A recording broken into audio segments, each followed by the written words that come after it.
High court of Punjab and Haryana ने एक regular bail की हियरिंग करते हुए under section 120 B, 120 B, 195 A, 34 and 384, 389 and 509 IPC की बेल रिजेक्ट कर दिया। इस केस का जो फैक्ट है वह बहुत ही ग्लेरिंग फैक्ट है। इस केस के अंदर पेटिशनर ने रेगुलर बेल के लिए 439 CrPC read with section 482 of the code of criminal procedure code bail के लिए पेटिशन दाखिल किया। इस केस की जो ब्रीफ स्टोरी है वो ये थी कि इंफॉर्मेंट ने इस बात का एलिगेशन किया एफआईआर में कि पेटिशनर उसके लड़के को ले गई और उसके साथ पब्लिक प्लेस पे ऑब्सीन एक्टिविटीज उस इंफॉर्मेंट के लड़के के साथ वो करने लगी।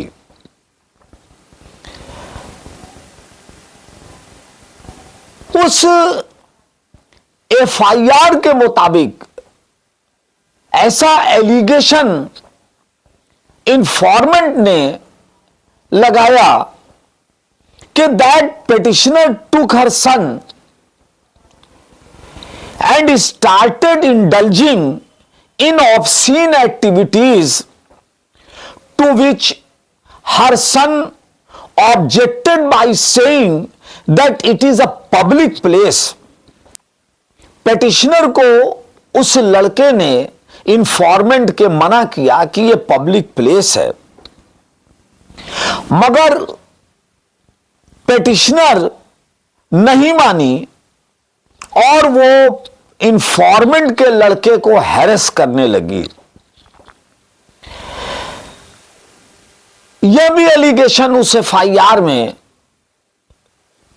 था कि वो लगातार पेटिशनर उसके लड़के को, इंफॉर्मेंट के लड़के को फोन कॉल करके धमकी देने लगी, यह कहते हुए कि फॉल्स रेप के केस में इंफॉर्मेंट के उस लड़के को वह फंसा देगी। By saying that she would involve him in a false case, as she had even earlier sent many boys to jail, यह वो धमकी देने लगी। यह भी एलिगेशन था कि वह लगातार इंफॉर्मेंट के लड़के को धमकी देने लगी और उस पेटिशनर के साथ जो मिडिल एज मैन था, वन मिडिल एज मैन, वह भी सेटलमेंट की बात करने लगा।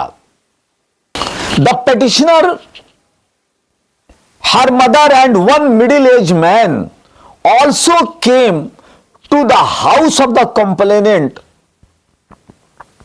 and asked for the settlement amount while threatening that they would file a case of rape। ऐसा एलिगेशन इंफॉर्मेंट ने एफआईआर में पेटिशनर के अगेंस्ट लगाया। उस एफआईआर के अगेंस्ट में पिटिशनर ने चार्जशीट फाइल हो गई, चार्ज फ्रेम हुआ और रेगुलर बेल पिटिशनर की ओर से पंजाब हरियाणा हाई कोर्ट में फाइल की गई। बिना मेरिट ऑफ द केस पे डिस्कस किए हुए जो फैक्ट्स आए स्टेट काउंसिल की तरफ से, वह बहुत ही चौंकाने वाले ग्लेरिंग फैक्ट्स आए। Learned state council assisted by learned council for the complainant and filed by way of an affidavit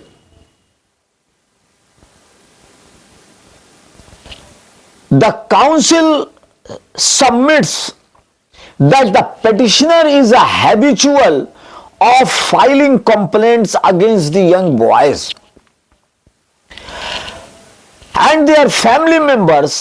As many as 9 FIRs had been got registered by the petitioner between September 2020 and November 2021. She has a pattern to falsely implicate boys and their family members in offenses of rape, outraging the modesty, etc., with a motive to blackmail them. Therefore, the petitioner does not deserve concession of regular bail. तो ये एक facts आया affidavit के through इंफॉर्मेंट के council की तरफ से और स्टेट काउंसिल की तरफ से कि ये पिटिशनर जिसके अगेंस्ट में एलिगेशंस थे ये हैबिचुअल है, इस मायने में कि उसने कई लड़कों के खिलाफ और उनके परिवार वालों के खिलाफ रेप के केस रजिस्टर्ड कराए हैं, उनके फैमिली मेंबर्स के खिलाफ कराए हैं। And she has a pattern to falsely implicate boys and their family members in offense of rape, outraging of modesty. तो ये 9 केसेस करीब करीब सितंबर 2020 से और नवंबर 2021 के बीच में पिटिशनर ने 9 केस इस तरह के लड़कों के खिलाफ और उनके फैमिली मेंबर्स के खिलाफ रजिस्टर्ड कराए। The petitioner has filed as many as 9 FIRs against different persons, and out of these 9 cases, in 3 cases, proceedings under section 182 of the IPC have been initiated against the petition as the allegation of this FIR were found to be false. और यहां यह भी बहुत important बात है कि जो 9 FIRs petitioner की तरफ से कई लड़कों के खिलाफ या उनके फैमिली मेंबर्स के खिलाफ कराई गई, उनमें 3 में 182 आईपीसी के तहत पिटिशनर के खिलाफ कार्रवाई की गई कि पिटिशनर ने फॉल्स एलिगेशन लगाया है, फॉल्स एफआईआर किया है। ऑनरेबल हाई कोर्ट ने इस केस के अंदर दोनों पक्ष की बहस सुनने के पश्चात keeping in view the facts and circumstances of the case, gravity of the alleged offences and the fact that the petitioner is a habitual of filing cases against different persons, but without commenting upon the merits of the case, The petitioner does not deserve the concession of regular bail. In view of the above, the present petition is dismissed. और इन सारे circumstances को देखते हुए honourable high court ने petitioner की regular bail application को dismiss कर दिया। ये बहुत ही ग्लेयरिंग एग्जाम्पल्स हैं जो एलिगेशंस इंफॉर्मेंट ने पेटिशनर के अगेंस्ट लगाया था और जो एफआईआर दर्ज हुई थी, जिस एफआईआर के अगेंस्ट पेटिशनर ने रेगुलर बेल सीक किया था, वह FIR 120 B punishment of criminal conspiracy, 120 B 120 B IPC punishment of criminal conspiracy, 195A threatening any person to give false evidence with 34 common intention, and 384 IPC punishment for extortion, 389 putting person in fear of accusation of offense in order to commit extortion, and 509 IPC word, gesture or act intended to insult the modesty of a woman. तो इस case में जो honourable high court of Punjab and Haryana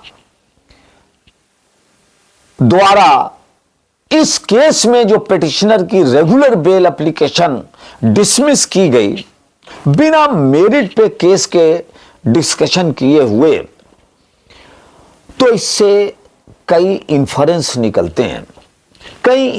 निकलते हैं, many inference can be drawn. Number 1, वो presumption clause कभी कभी न्याय की भ्रूण हत्या कर देते हैं। तो जो रेप के केस में जो प्रिजम्पशन है, presumption as to absence of consent in certain prosecution for rape, rape के केस में जो प्रिजम्पशन क्लॉज है 114A एविडेंस एक्ट में, the court shall presume that she did not consent. तो यह जो प्रिजम्पशन क्लॉज है कि कोर्ट शैल प्रिज्यूम, उदाहरणा करेगी that she did not consent, कि उसने कंसेंट नहीं दिया है, विक्टिम ने कंसेंट नहीं दिया है।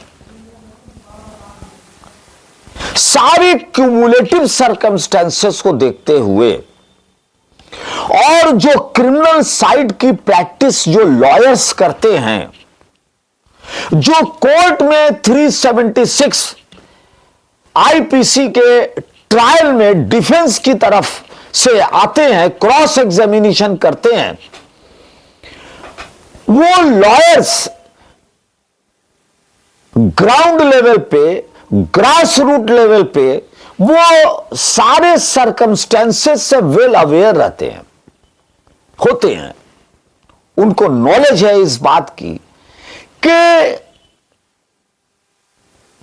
कभी कभी या एनमिटी के तहत या किसी दुश्मनी की वजह से या किसी कॉकस की वजह से या ब्लैकमेल करने के उद्देश्य से या एक्सटॉर्शन के लिए इस बात से इनकार नहीं किया जा सकता कि फॉल्स इंप्लीकेशन भी किया जाता है, किया जा सकता है। इसको आउटराइटली रिजेक्ट नहीं किया जा सकता। आज के इस कमर्शियल वर्ल्ड में जहां सेंटर में लोगों के लिए पैसा महत्वपूर्ण हो गया है, ऐसे कमर्शियल, आज के इस कमर्शियल भौतिकवादी युग में हर किसी से यह उम्मीद नहीं की जा सकती कि वो इथिकल हो। ऐसे स्थिति में जब हम बहुत सारी धाराओं का मिसयूज देखते हैं, वहां इस बात का भी मिसयूज देखते हैं कि इस बात से इनकार नहीं किया जा सकता कि 376 आईपीसी के केसेस में भी फॉल्स इंप्लीकेशन से आउटराइटली इनकार नहीं किया जा सकता। इस बात की संभावनाएं भी रहती हैं, क्योंकि शैतान भी नहीं जानता कि आदमी के दिमाग में कब क्या आएगा, और वो रंजिश में, दुश्मनी में कुछ भी कर सकता है। ऐसे स्थिति में जो presumption clause 114A evidence act में है, अगर लेजिस्लेचर या लॉ कमीशन इस बात पर गौर करे, कंसीडर करे कि the court shall presume that she did not consent, इसकी जगह यह हो जाए कि the court may presume that she did not consent. May presume हो जाने से कोर्ट के जो ट्रायल कोर्ट हैं उसके हाथ बंधे नहीं होंगे, जो हैंड्स हैं वो टाइड अप नहीं होंगे। ट्रायल कोर्ट ट्रायल के दौरान जो विक्टिम है, विटनेसेस हैं, उनके डेमिनर को देखती है, उसको मालूम रहता है कि इस केस में कहां तक क्या सच्चाई है। वो फील करती है, सेंस करती है ट्रायल कोर्ट। इसलिए ट्रायल कोर्ट को प्रिजम्पशन क्लॉज में the court shall presume tight करना उसके हैंड्स को, यह मुनासिब नहीं है। इसलिए लेजिस्लेचर को और लॉ कमीशन को इस पर रिकंसीडर करना चाहिए और 114A एविडेंस एक्ट में अमेंडमेंट करे, इसमें रिफॉर्म करे और शैल की जगह अगर मे हो जाए तो किसी के साथ इनजस्टिस नहीं होगा और कोई भी इनोसेंट आदमी के फॉल्सली इंप्लीकेट करने या जेल जाने की संभावनाएं थोड़ी कम हो जाएगी और ये चेक और बैलेंस का काम करेगा। Thank you very much.